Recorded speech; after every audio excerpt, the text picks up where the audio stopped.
19, del 1 al 16. Dice: Pilato tomó entonces a Jesús y mandó que lo azotaran. Los soldados que habían tejido una corona de espinas se la pusieron a Jesús en la cabeza y lo vistieron con un manto de color púrpura. «¡Viva el rey de los judíos!», le gritaban, mientras se le acercaban para bofetearlo. Pilato volvió a salir. «Aquí lo tienen», dijo a los judíos. «Lo he sacado para que sepan que no lo encuentro culpable de nada». Cuando salió Jesús, llevaba puestos la corona de espinas y el manto de color púrpura. «Aquí tienen al hombre», les dijo Pilato.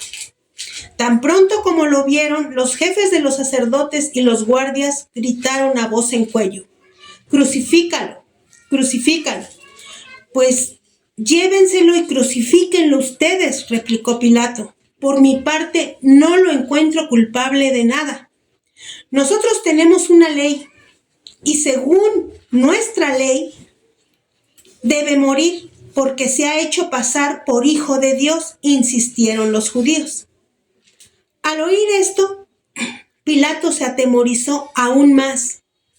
Así que entró de nuevo en el palacio y le preguntó a Jesús: «¿De dónde eres tú?». Pero Jesús no le contestó nada.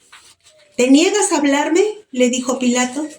«¿No te das cuenta de que tengo poder para ponerte en libertad o para mandar que te crucifiquen?». «No tendrías ningún poder sobre mí si no se te hubiera dado de arriba», le contestó Jesús. «Por eso el que me puso en tus manos es culpable de un pecado más grande». Desde entonces Pilato procuraba poner en libertad a Jesús, pero los judíos gritaban desaforadamente: «Si dejas en libertad a este hombre, no eres amigo del emperador. Cualquiera que pretende ser rey se hace su enemigo».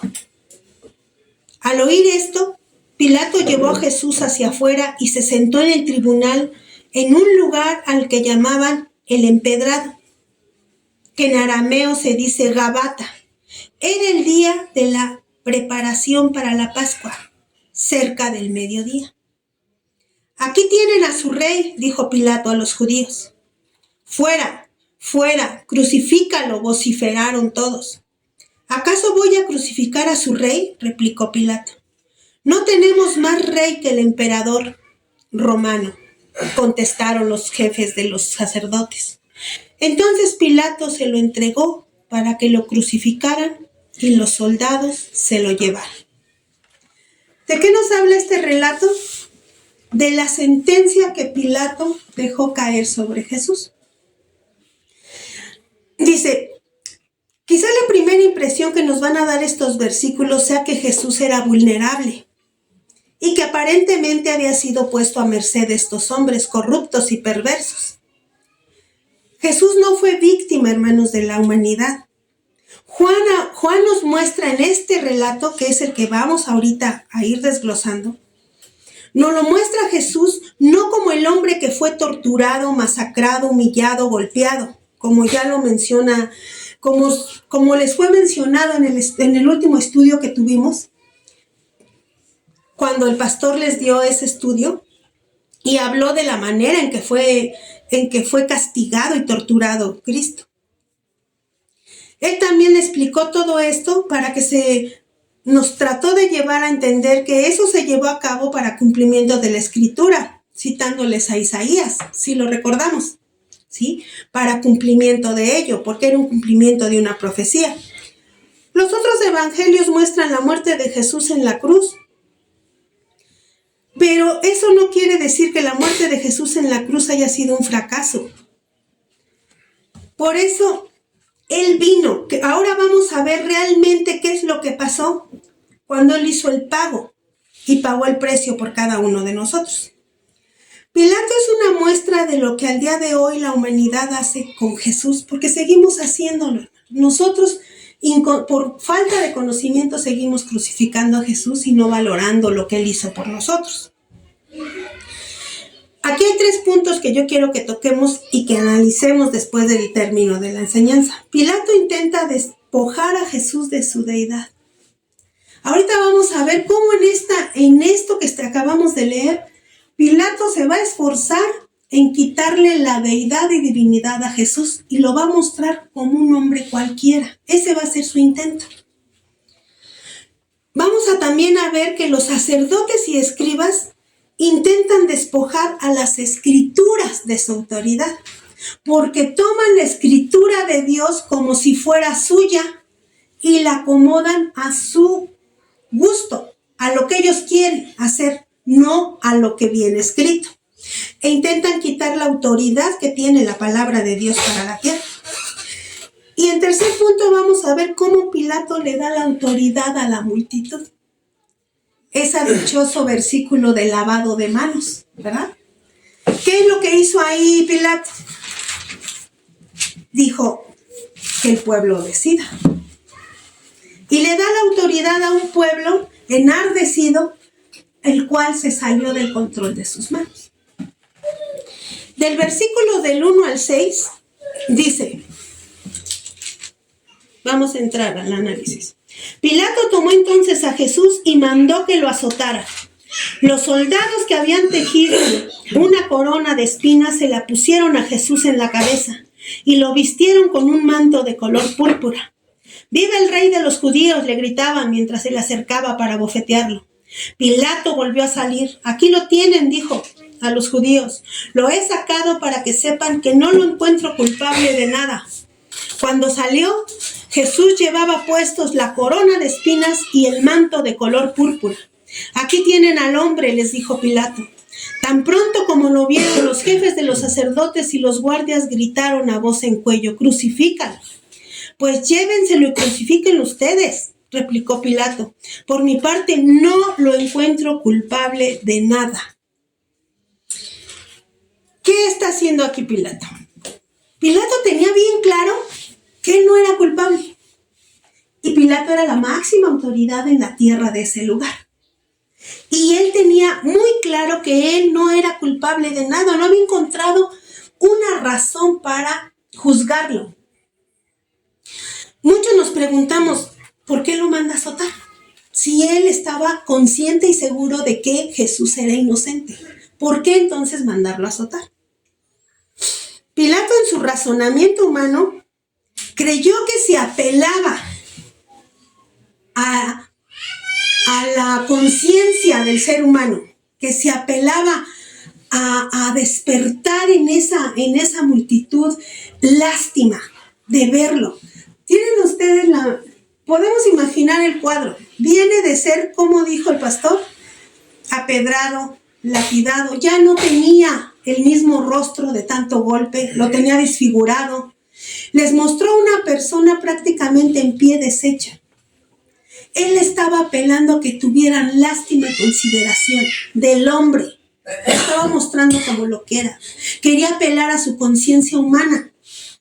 Esa era una de las razones. Por eso es que él mandó golpear a Jesús. Porque al no tener el control de cómo calmar a esos hombres, quiso apelar a su conciencia y tocar la lástima del ser humano.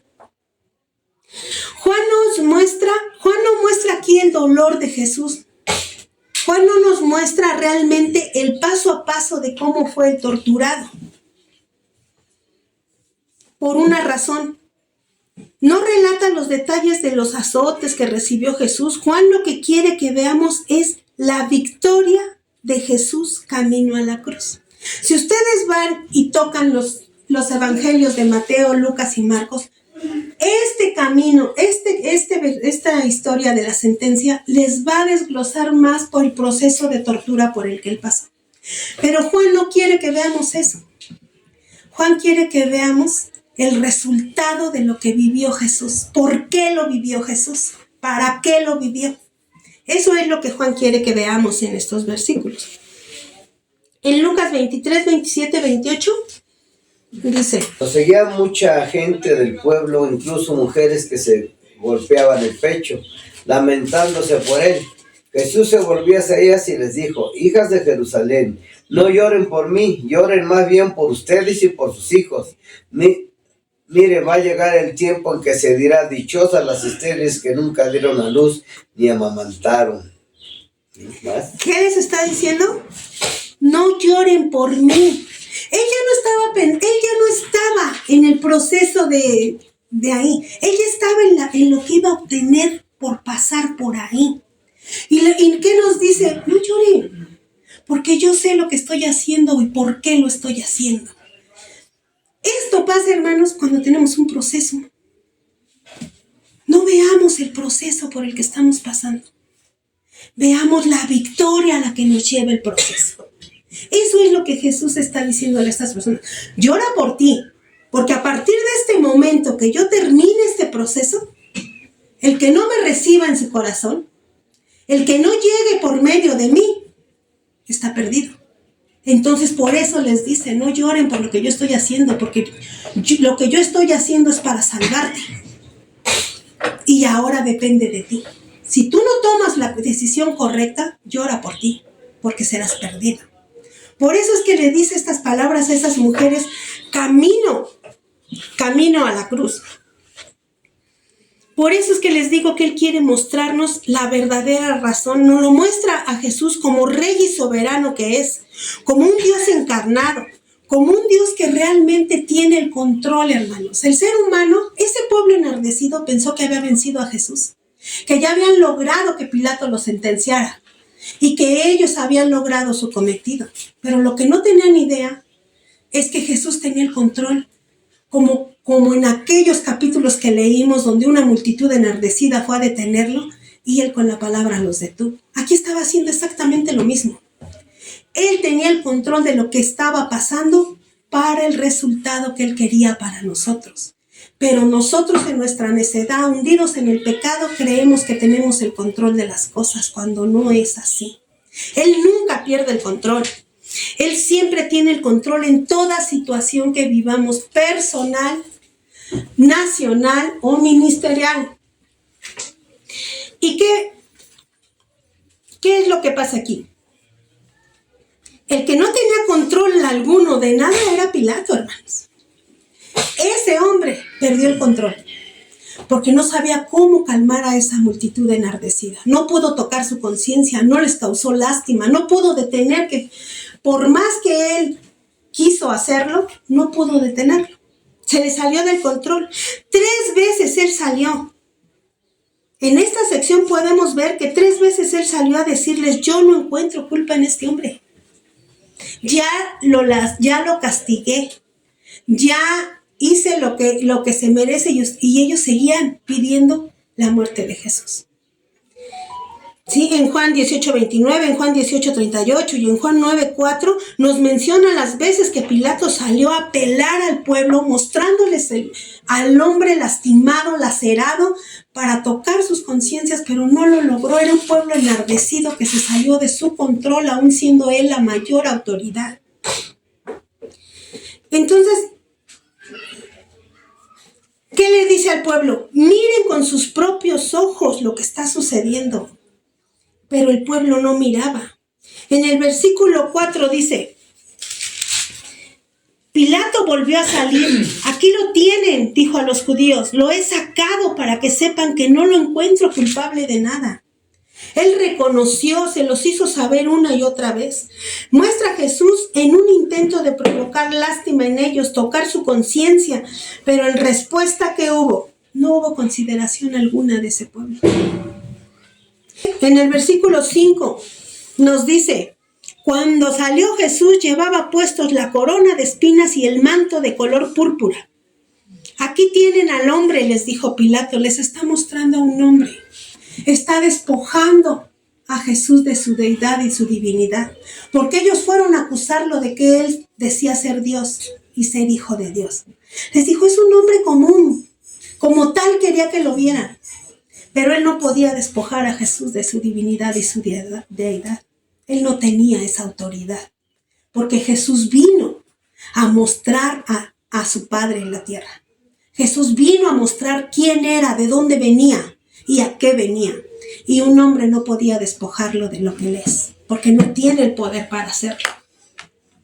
Pilato, ante su incapacidad para salvar a Jesús, el cual para él era verdaderamente claro que era inocente, no encontraba culpa alguna en él. Él lo intentó, pero no pudo. Enfatiza una y otra vez presentándolo como un hombre común ante ellos, en el cual confiesa que no haya delito. Dicho esto por un hombre con el poder que él tenía en la tierra, era la máxima autoridad en ese lugar. Esa confesión, hermanos, era más que suficiente para que la máxima autoridad en la tierra dijera: queda libre. Y lo tenía, pero no podía hacerlo. Se le fue todo de las manos. En las Escrituras no encontramos ninguna alternativa que ponga en duda quién es Jesús, hermanos. Intentar despojarlo de su deidad y su divinidad como pretendía hacerlo Pilato solo nos va a llevar a ser culpables como él lo fue. Pilato fue culpable de tener la verdad frente a él y cometer el error de seguirse y dejarse llevar por el pueblo. Debemos de tener cuidado nosotros los hijos de Dios con las voces que escuchamos, con los libros que leemos, con los videos que vemos, con la gente con la que nos juntamos. Todo debemos corroborarlo en las Escrituras. Nosotros somos de lo que nos alimentamos. Si no nos juntamos con la gente correcta, somos contaminados. Somos llevados por la multitud. La mayoría del ser humano siempre se deja llevar por la mayoría. No realmente por lo que cree o lo que piensa, sino que siempre nos dejamos llevar por las multitudes, por donde son más. El segundo error que yo les marcaba es ahora lo que hacen los sacerdotes, porque ese fue error de Pilato. Él no perdió el control y se dejó llevar por la mayoría. Pero ahora veamos cuál fue el error de los sacerdotes. Pilato actuó humanamente en desconocimiento de las Escrituras, pero ahora los sacerdotes van a actuar erróneamente en conocimiento de las Escrituras. Pilato no sabía nada del Antiguo Testamento, él no había leído nada, porque él tenía otras costumbres y religiones. Era ignorante, ¿sí? Pero ahora veamos, ya vimos lo que se hace en la ignorancia, ahora veamos lo que se hace aún con un conocimiento sin el Espíritu Santo. Porque los sacerdotes sabían la ley. Los sacerdotes imponían la ley para que los demás la cumplieran. Conocían la Escritura de arriba abajo. Ellos no tenían desconocimiento. ¿Saben qué no tenían? Entendimiento. ¿Sí? No habían entendido la Escritura. Entonces, aún con conocimiento de la palabra, podemos caer en este error en el que están cayendo los sacerdotes. Dice, en versículos de 7 al 11, nosotros tenemos una ley, y según esa ley, y según nuestra ley, debe morir, porque se ha hecho pasar por hijo de Dios, insistieron los judíos. Al oír esto, Pilato se atemorizó aún más. Así que entró de nuevo en el palacio y le preguntó a Jesús: ¿de dónde eres tú? Pero Jesús no le contestó nada. ¿Te niegas a hablarme?, le dijo Pilato. ¿No te das cuenta de que tengo poder para ponerte en libertad o para mandar que te crucifiquen? Jesús: no tendrías ningún poder sobre mí si no se te hubiera dado de arriba, le contestó Jesús. Por eso el que me puso en tus manos es culpable de un pecado más grande. Dicen ellos, analicemos lo que acabamos de leer. Nosotros tenemos una ley y según nuestra ley debe morir. Hermanos, no era su ley. No era una ley de los sacerdotes. Era la ley de Dios, porque Él había dejado en el Antiguo Testamento escrita. Ningún ser humano puede o debe considerarse autor de la Escritura de Dios, ni adueñarse de la palabra de Dios, porque Él no la escribió, Él no la dejó hecha.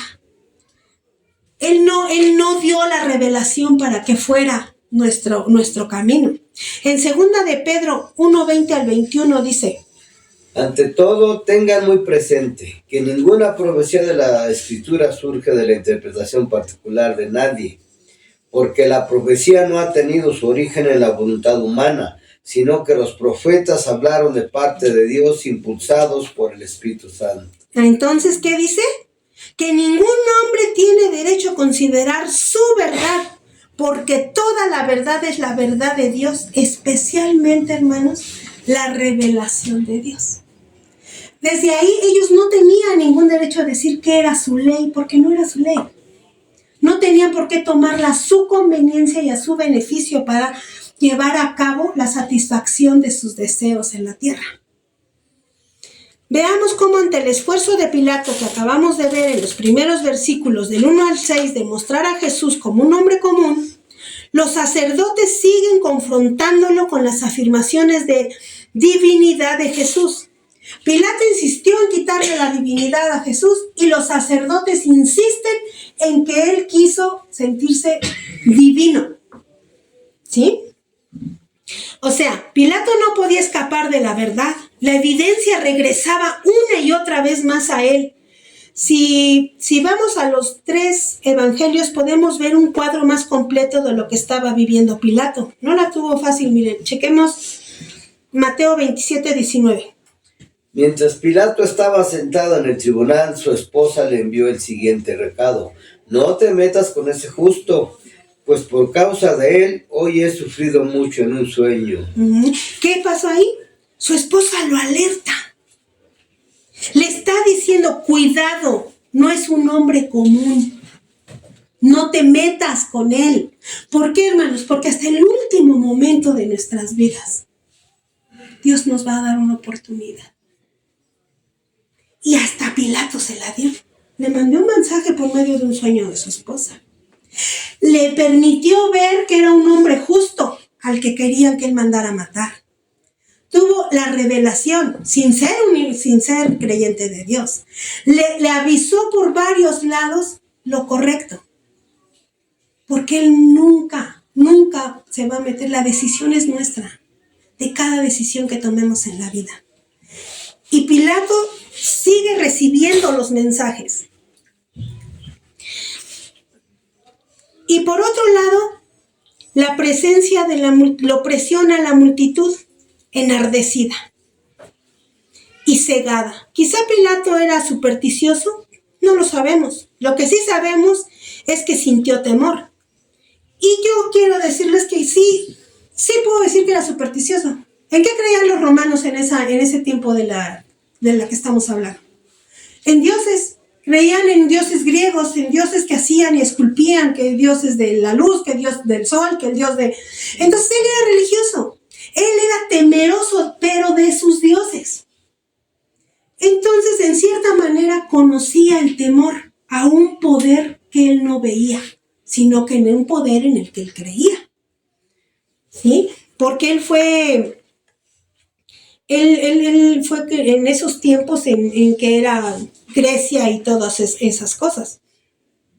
Leamos el versículo 8. Al oír esto, Pilato se atemorizó aún más. Dice, tuvo más miedo. No dice empezó a sentir temor, hermanos. Él ya venía sintiendo un temor porque no sabía qué decisión tomar. Ya le habían llegado señales como las que acabamos de mencionar. Pero al oír esto, sintió, dice la Escritura, más temor. La Biblia nos dice en Proverbios 29, 25. Temer a los hombres resulta una trampa, pero el que confía en el Señor sale bien librado. Amén. Pilato, envuelto en este temor humano cada vez más, se iba encasillando en él mismo. Pilato estaba perdiendo ante toda esa gente enardecida. Él estaba perdiendo el control. Sus temores religiosos, unidos a sus temores carnales, lo estaban desquiciando. Su cabeza era un caos. ¿Él qué estaba pasando por su cabeza? Tenía temor a perder su posición como procurador de justicia y representante de Roma en Judea. Tenía temor de perder quizás la vida, hermanos. Porque en cuanto esto lo sobrepasara a él y llegara al emperador, y el emperador viera su reinado en riesgo, también se lo quiebra Pilato. O sea que ahí no solo tenía temor de perder su trabajo, sino también quizás su vida. Dice, no tenía nada que ver con su temor no tenía nada que ver con la verdad revelada de Dios. No.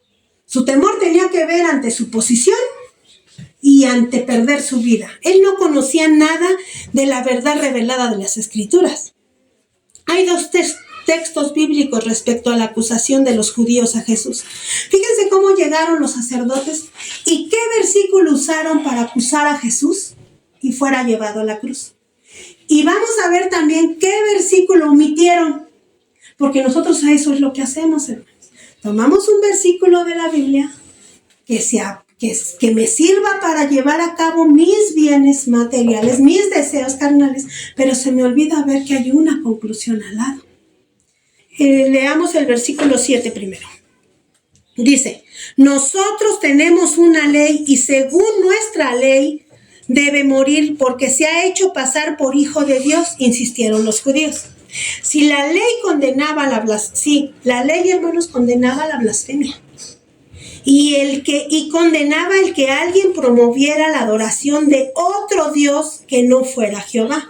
Vayamos a Deuteronomio 13, del 1 al 11. Cuando en medio de ti aparezca algún profeta o visionario y anuncie algún prodigio, señal milagrosa, si esa señal o prodigio se cumple y él te dice, vayamos a rendir culto a otros dioses que no has conocido, no prestes atención a las palabras de ese profeta visionario. El Señor tu Dios te estará probando para saber si lo amas con todo el corazón y con toda el alma. Solamente al Señor tu Dios debes seguir y rendir culto. Cumple sus mandamientos y obedécelos, sírvele y permanece fiel a él.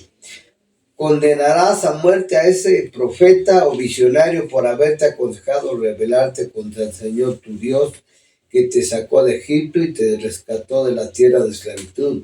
Así extirparás el mal que haya en medio de ti, porque el tal profeta habrá intentado apartarte del camino que el Señor tu Dios te mandó que siguieras. Si tu propio hermano, tu hijo, o tu hija, o tu esposa amada, o tu amigo íntimo trata de engañarte y en secreto te insinúa, vayamos a rendir culto a otros dioses que ni tú ni tus padres conocieron, dioses de pueblos cercanos o lejanos que abarca toda la tierra, no te dejes engañar ni le hagas caso, tampoco le tengas lástima, no te compadezcas de él ni lo encubras, ni dudes en matarlo. Al contrario, sé tú el primero en alzar la mano para matarlo y que haga lo mismo todo el pueblo. Apedrealo hasta que muera, porque trató de apartarte del Señor tu Dios, que te sacó de Egipto, la tierra donde eras esclavo. Entonces todos en Israel oirán esto y temblarán de miedo, y nadie intentará otra vez cometer semejante maldad. ¿Sí? Entonces, ¿cuál es el criterio de lo que acabamos de leer? Si la ley condenaba la blasfemia, entonces el criterio es que si se levantara profeta o alguien que dice ser enviado por Dios y anuncia señales y las señales se cumplen, profeta de Dios es. Pero si este profeta te invita o te desvía a adorar o dar crédito a otro Dios que no sea Jehová tu Señor, debe morir. Eso lo dejó Dios en las Escrituras. Porque nosotros no debemos ni promover, ni de hablar, ni incitar a nadie a creer en dioses falsos. Y él dejó escrito que sí, que merecía morir. La blasfemia es muerte espiritual, hermanos. Y ellos tomaron esta escritura porque dijeron que él se dijo ser, ¿qué dice Juan 4? Que él decía ser hijo de Dios. Por lo tanto, él decía que era Dios. Por eso ellos tomaron este versículo. Pero también hemos podido ver, conforme hemos estudiado Juan, que Jesús, todas las señales que él hizo daban testimonio de un poder espiritual. Jesús jamás sedujo al pueblo a adorar a otro Dios. El problema es que ellos no pudieron manejar el hecho de que Jesús se presentara como Dios hecho carne y los haya visitado. Fue demasiado para ellos. Ellos no entendían eso, pero Jesús nunca les habló de otro Dios. Nunca dijo que Él viniera de otro Dios o que adoraran a otro Dios. Para ellos era blasfemia que Él se sintiera Dios, pero porque su entendimiento no alcanzó, no tenían la revelación para entender cómo es que iba a llegar a la tierra el que ellos, aún muchos de los judíos, siguen esperando, que era Jesús. Y muchos aún ahora en el 2024 siguen sin entender que Jesús ya vino, ya se fue y que allá está por regresar otra vez. Sí, eso es lo que pasó y eso es lo que ellos agarraron. No podían. Pero ahora leamos Deuteronomio 18, del 15 al 20, qué es lo que ellos omitieron. El Señor tu Dios levantará de entre tus hermanos un profeta como yo. Eso dijo Moisés, ¿ah? A él sí lo escucharás.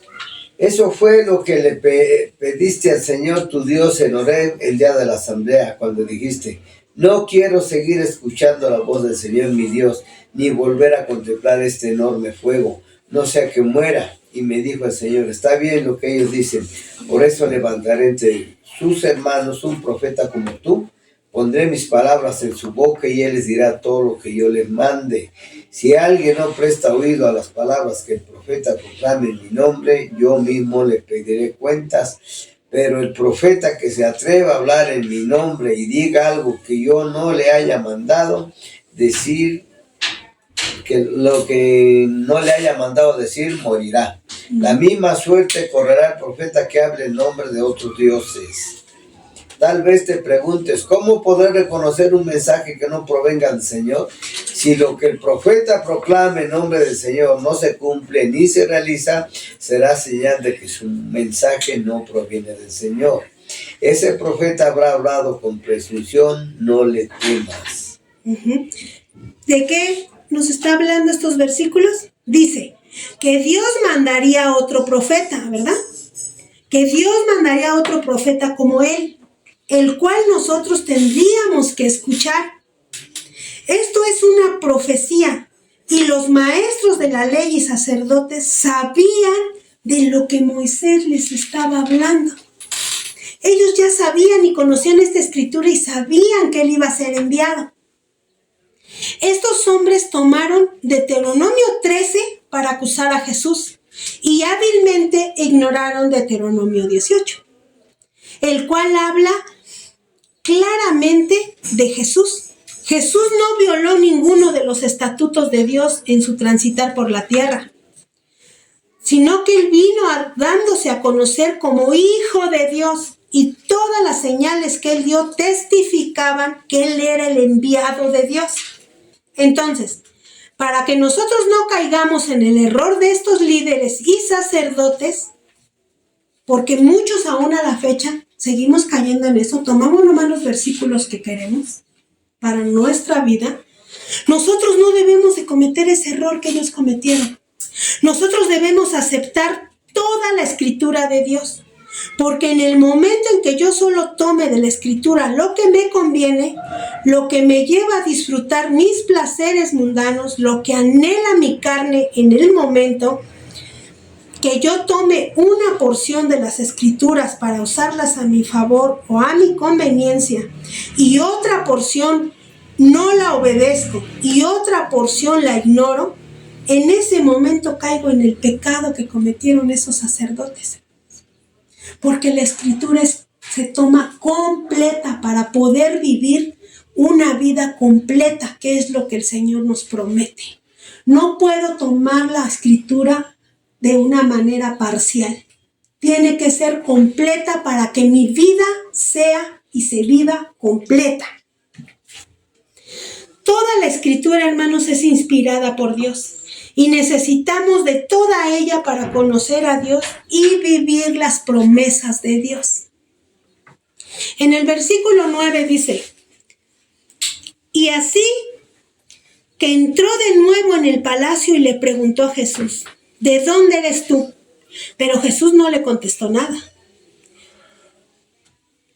Ante la situación, Pilato entra nuevamente al palacio, pero Jesús ya no le contestó. Y esto es lo que nos pasa a nosotros aún en la actualidad. Jesús ya había hablado con Pilato.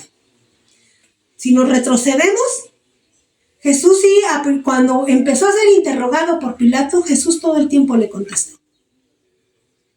¿Por qué aquí ya no le contesta? Porque Dios es un Dios que te respeta. Te deja tomar tu elección. Él habla contigo. Él viene, te visita y habla contigo. Si tú no lo tomas, Él se retira. Porque Él no necesita de mí, hermanos. Yo necesito de Él. Él sin mí, Él sigue siendo Dios. Yo sin Dios, yo no soy nadie. Y eso es algo que tenemos que entender. Tenemos que estar alertas para cuando Dios viene y no dejarlo pasar, porque si no tenemos que esperarnos a que Él vuelva a pasar por nuestras vidas.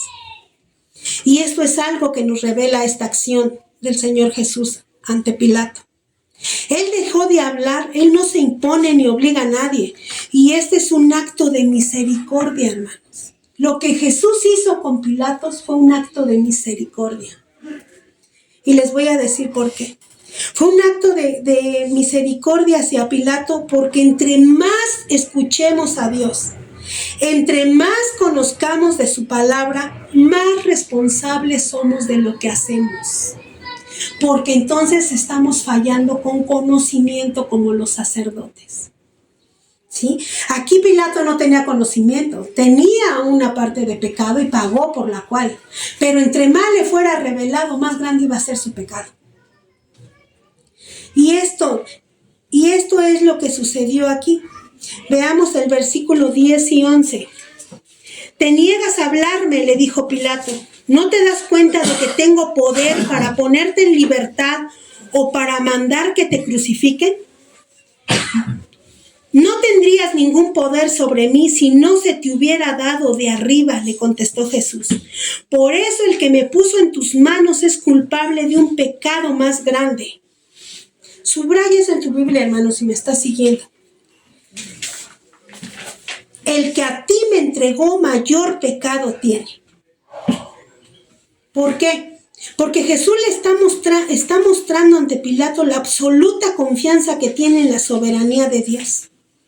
En esa postura estaba Jesús, aunque según él era el vulnerable, él era el golpeado, él era el que estaba atado, él era el que le habían puesto la túnica, la espina, pero él tenía el control.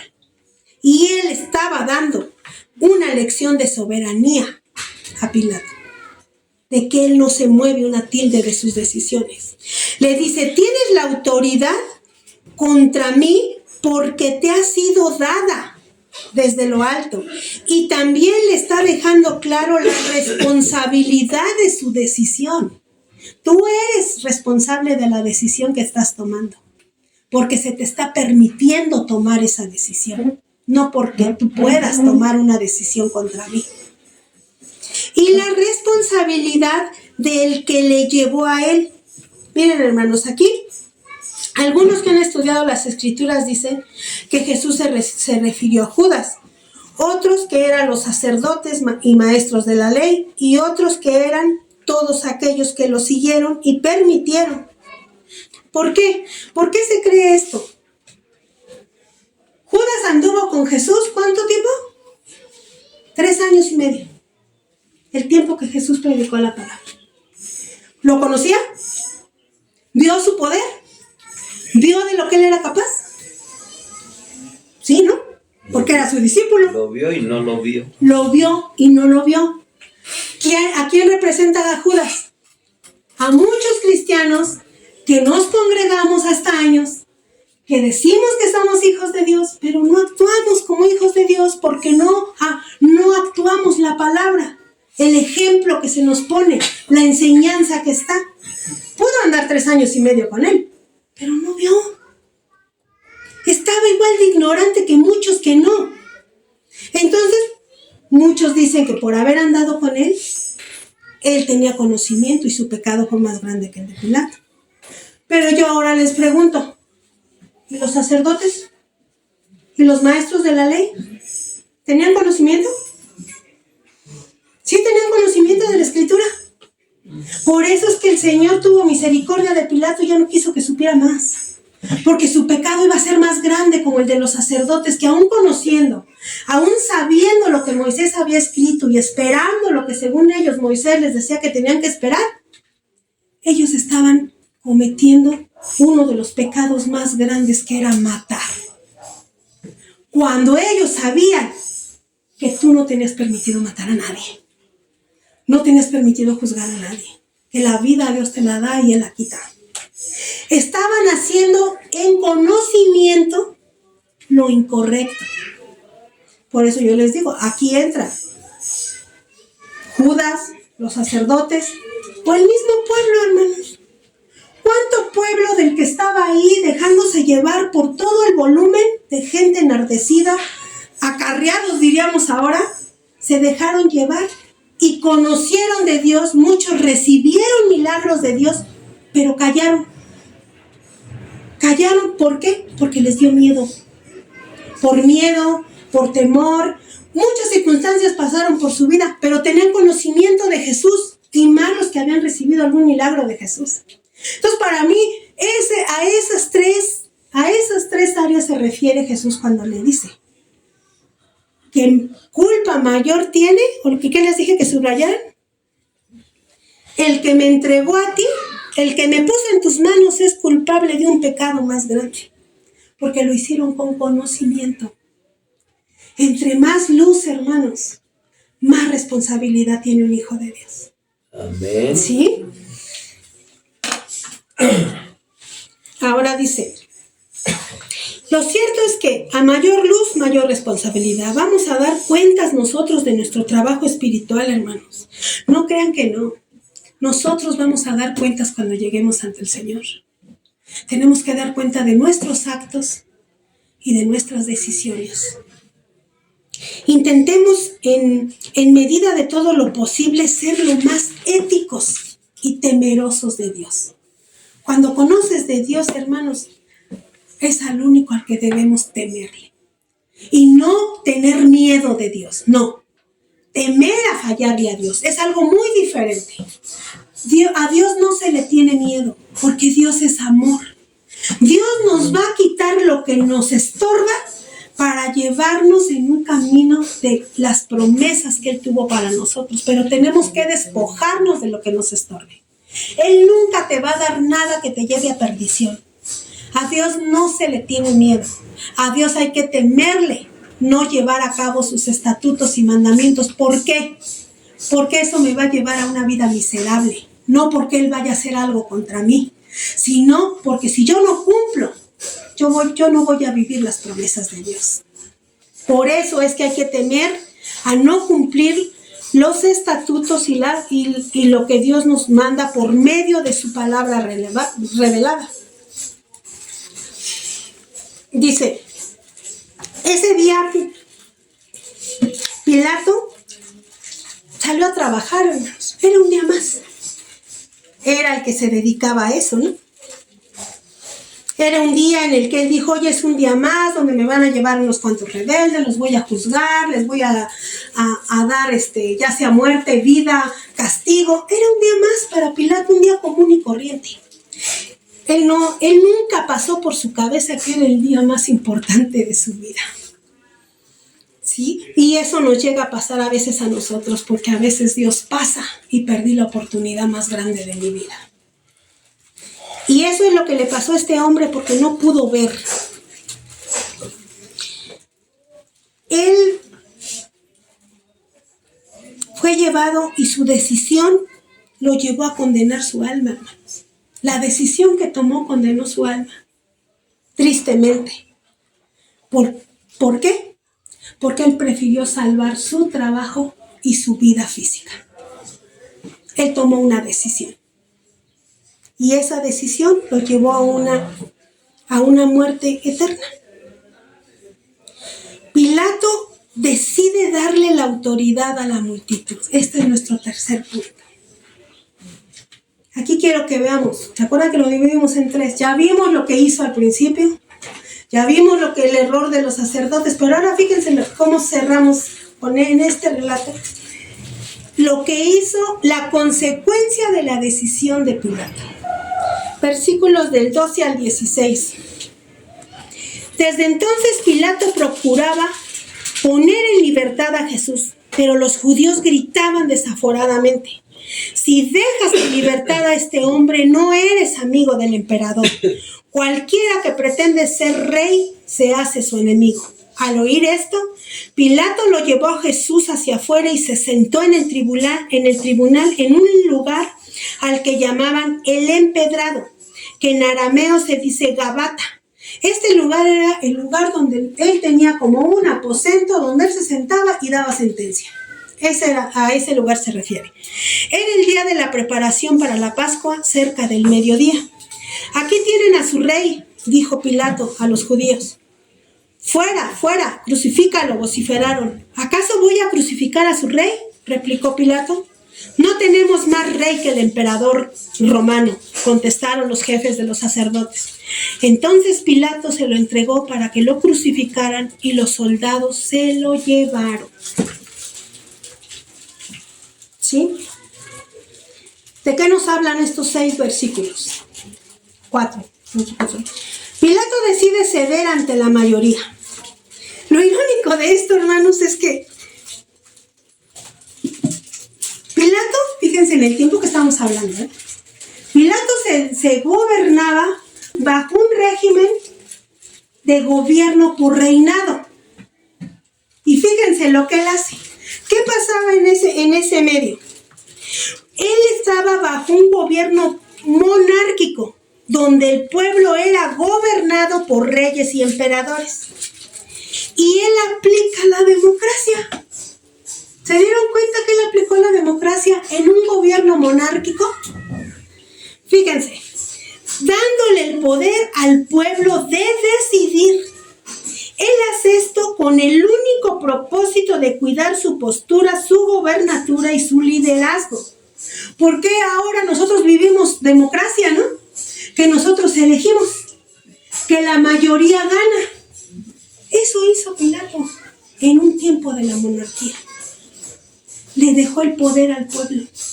Por miedo. Por lo que tú quieras. Pero él ahí cambió los estatutos de todo. ¿A qué? A su favor. Porque él no sabía cómo salir del problema. Quería ser liberado porque tenía temor. Le habían llegado ya mensajes por la esposa, por el hecho, y tenía temor. Pero por otro lado, también quería quedar bien con el gobierno. Había perdido el control del pueblo. ¿Y qué hizo? Se olvidó del gobierno monárquico, se olvidó que él era la última autoridad, y dice: decidan ustedes. Y los hizo tomar una decisión en democracia. En una etapa donde yo creo ni conocían ni tenían ni idea que íbamos a llegar un día a vivir en democracia. Y ni conocían la palabra. Eso es lo que hizo Pilato. Versículo 12 dice: desde entonces Pilato procuraba poner en libertad a Jesús, pero los judíos gritaban desaforadamente. Pilato procuraba poner en libertad a Jesús, pero ante su incapacidad y temor de perder la amistad del emperador, su vida y su trabajo, él toma esa decisión. El hecho del lavado de manos. Juan no lo muestra. ¿Por qué, hermanos? Porque nos está mostrando el camino a la victoria, como se los dije. No está mostrando todo el viacrucis que él pasó. Pero aquí es importante que vayamos a Mateo 27-24, donde nos habla del dichoso lavado de manos, cuando él dice: háganlo ustedes porque yo no lo hago. A ver. Cuando Pilato vio que no conseguía nada, sino que más bien se estaba formando un tumulto, pidió agua y se lavó las manos delante de la gente. Soy inocente de la sangre de este hombre, dijo, allá ustedes. Y ellos dijeron, que su sangre caiga sobre nosotros y sobre nuestros hijos, contestó todo el pueblo. Este acto que nos muestra la incapacidad de Pilato al querer hacer lo correcto, queriendo decir con ello: yo no lo condeno, yo no lo mato, son ustedes. Y él creyó que con este acto él se justificaba y iba a quedar libre de toda responsabilidad. Pero no fue así. Es una ilusión esto de que yo hago lo que yo quiero. No es cierto porque al final siempre nos sometemos a alguien, hermanos. En la vida siempre vamos a tener una autoridad sobre nosotros y en el mundo espiritual es lo mismo. Nadie puede desligarse tan fácilmente ni no querer recibir una consecuencia de la toma de decisiones que tenemos en la vida. Y él creyó que así se deslindaba y quedaba libre y justificado ante el pueblo, ante su rey y ante sus dioses. Porque él no creía, él no conocía de la palabra de Dios. Él al último que le temía era a Dios o a Jesús, porque no los conocía. Él creía en sus dioses, pero le temía y era gobernado y dirigido por su emperador. Y quería proteger su vida. Nosotros decidimos o nos sometemos a la verdad de Dios o nos sometemos a la voz de la mayoría. ¿Qué nos pasa a nosotros cuando decidimos seguir a Cristo? Y a veces toda nuestra familia se nos echa encima. Tengo una amiguita que me acaba de decir que ella ya recibió a Cristo, falleció su pareja y por medio de Cristo fue. Pero toda su familia no la quiere.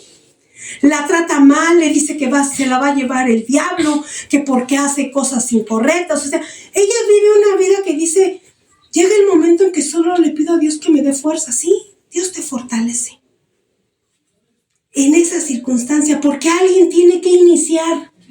Todo se inicia por alguien. Y la palabra dice que Dios nos dio valentía, nos hizo valientes, nos hizo resistentes. Y si a mí me toca vivir algo así es porque yo puedo. Entonces, este hombre no soportó, prefirió dejarse llevar por la mayoría. Nosotros no debemos ser así porque, ¿qué dice la palabra? Todo lo puedo en Cristo que me fortalece. Yo no estoy solo. Cuando yo entiendo que ya no estoy solo, yo puedo pasar muchas pruebas. Ese es un ejemplo de lo que vivió Pilato, pero es algo que vivimos nosotros como hijos de Cristo cuando empezamos un cambio en nuestras vidas. El primer rechazo es familiar. Si entramos toda la familia no lo vamos a vivir, pero si somos iniciadores vamos a vivir el rechazo, vamos a vivir el ataque. ¿Por qué? Porque ellos no entienden, ellos todavía van atrás de mí. Y si yo voy adelante, ahora sí que hermanos, todo lo puedo en Cristo que me fortalece. Entonces por eso es que lo entregó a ellos. Dice la Escritura, para que fuera crucificado. Terminemos con esto, dice, si tú eres cristiano, hijo de Dios, vas a pasar o ya has pasado por situaciones que te van a poner entre la verdad y tu familia, entre la verdad y tu trabajo, entre la verdad y la adaptación social que nos rodea. Debemos tener cuidado de no entregar a Jesús como lo entregó Pilato, porque muchas veces eso hacemos, hermanos. Si en un trabajo no te dan permiso de tú darle su día al Señor, prefieres el trabajo que decir, yo me voy con mi Señor y Él verá cómo me sostiene. Muchos retroceden por el trabajo, muchos por sus parejas. Yo no quiero problemas con mi marido, porque si me va a causar problemas, yo mejor no me regreso. Otros por nuestros hijos, otros por nuestro entorno, la sociedad. ¿Qué van a decir los vecinos? El retroceso nos lleva muy fácilmente. Y vivimos lo que aquí está pasando, por el medio social, por el trabajo, por la necesidad. No debemos de cometer ese error que Pilato cometió.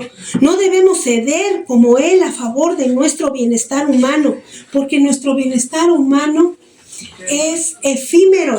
Ay, gracias. En cambio, el mundo espiritual es hasta la eternidad. ¿Sí? No debemos sacrificar nuestra relación con Jesús. No debemos de sacrificar la verdad a favor de ninguna relación, ya sea laboral, familiar o de cualquier otro tipo. En 1 Timoteo 6, 12, 14 dice: pelea la buena batalla de la fe, haz tuya la vida eterna a la que fuiste llamado y por la cual hiciste aquella admirable declaración de fe delante de muchos testigos.